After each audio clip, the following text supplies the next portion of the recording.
দর্শক বন্ধুরা, আজ জানবো আমাজন অরণ্যের অপার রহস্য সম্পর্কে। আমাজন অরণ্য, যা পৃথিবীর ফুসফুস নামে পরিচিত, দক্ষিণ আমেরিকা মহাদেশের এক বিশাল এলাকা জুড়ে বিস্তৃত বিশ্বের বৃহত্তম গ্রীষ্মমণ্ডলীয় রেইন ফরেস্ট। প্রায় 55 লক্ষ বর্গ কিলোমিটার এলাকা নিয়ে গঠিত এই বনটি ব্রাজিল, পেরু, কলম্বিয়া এবং আরও কয়েকটি দেশের সীমানা স্পর্শ করেছে।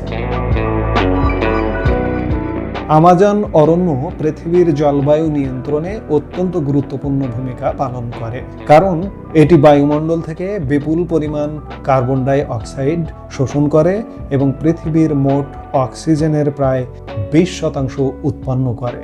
এই বিশাল অরণ্যের বুক চিরে রয়েছে আমাজন নদী, যা পানি প্রবাহের দিক থেকে বিশ্বের বৃহত্তম নদী।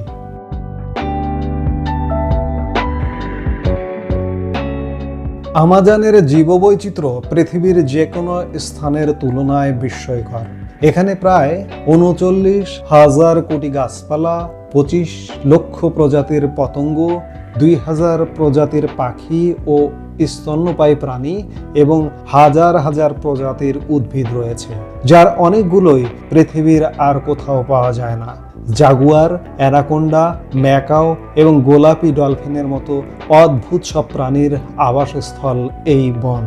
এছাড়াও আমাজনে কয়েকশো আদিবাসী গোষ্ঠী বসবাস করে, যারা তাদের নিজস্ব ভাষা ও সংস্কৃতি নিয়ে গত হাজার বছর ধরে এই প্রকৃতির সাথে মিশে আছে।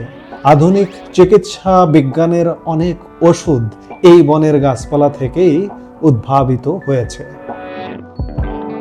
তবে বর্তমানে আমাজন অরণ্য চরম সংকটের মধ্য দিয়ে যাচ্ছে। অবাধে গাছ কাটা, গবাদি পশুর চারণভূমি তৈরি, খনিজ উত্তোলন এবং ভয়াবহ দাবানলের কারণে এই বনের আয়তন প্রতিনিয়ত কমছে।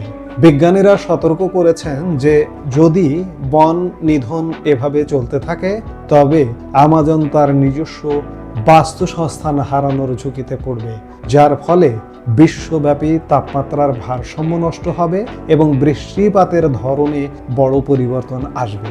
আমাজন রক্ষা করা কেবল দক্ষিণ আমেরিকার জন্য নয়, বরং পুরো মানব জাতির অস্তিত্ব টিকিয়ে রাখার জন্য অপরিহার্য।